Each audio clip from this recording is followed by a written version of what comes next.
to the eighth part of Elements of Neural Networks and Deep Learning Part 8. I am Tinyam V. Ganesh.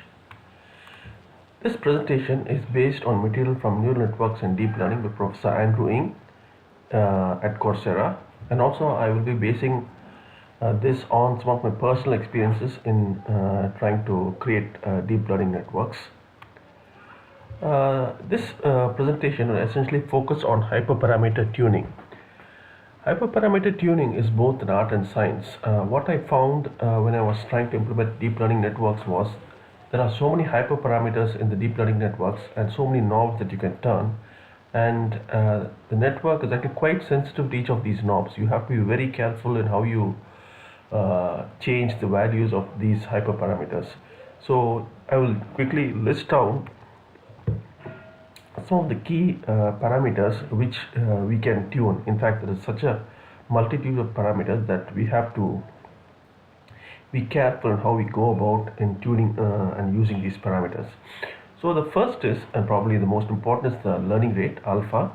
So alpha, typically the way we take values between, let's say we could try values let's say 0.1, and the way I would typically do it is I would take 0.1 and see how the performance is, and then I would take a value, let's say 1, and if the performance is bad, I may see how the relative performance is between 0.1 and 1, and I may either take a value in between 0.1 and 1, maybe 0.5, and I may try a value, it's better to try with a logarithmic scale. You could try a value of 0.001 or 0.01, 0.1 and 1. You try the logarithmic scale, find between which two values you get the slightly best performance, and then you can bisect that value and start doing it.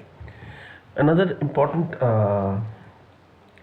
hyperparameter is number of activation units in each hidden layer. So this I would start something very modest. I would just take about 4 or 5 and try out how the performance is.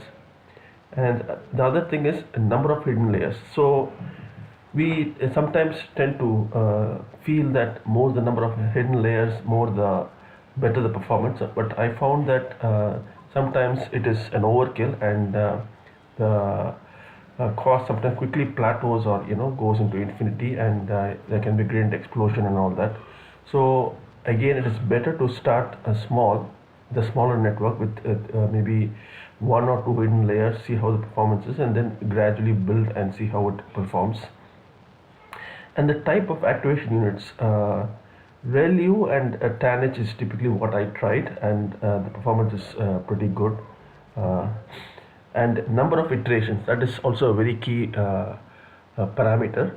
We can see, suppose you see it is constantly decreasing the cost, you could run it for a couple of more iterations, the gradient descent.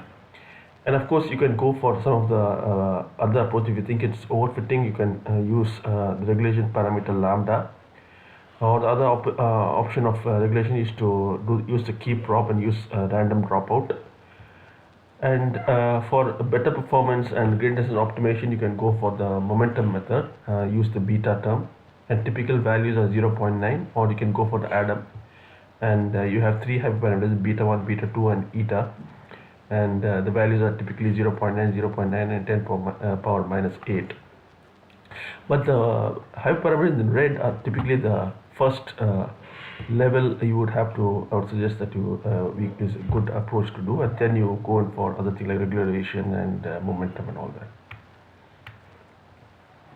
And another technique that is typically also suggested is to use normalization. In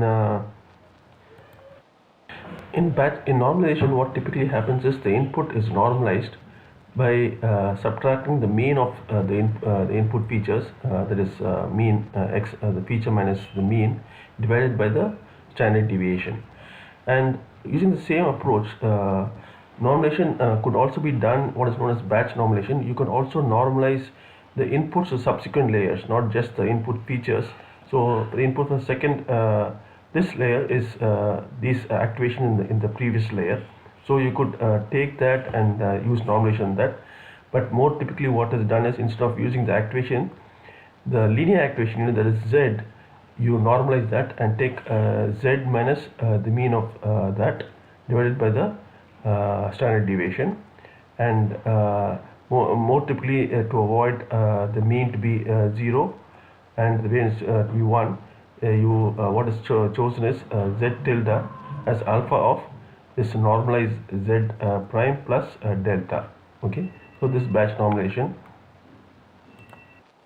I would like to wrap up this presentation with finally suggesting that I have implemented all the techniques and other algorithms that I have suggested in deep learning method, starting from how to implement logistic regression as a two-layer neural network in R, Python, and Octave, and then subsequently a primitive neural network with one hidden layer, and then a L-layer deep learning network, and then using multi-class classification, having all the regression techniques like regression and dropout techniques, and finally all the gradient descent optimization methods.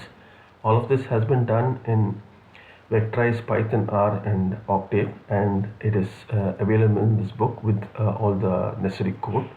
So this is available in Amazon, and feel free to buy it. It's available in paperback and in Kindle version. And this concludes my presentation on elements of neural network and deep learning. Thanks for listening.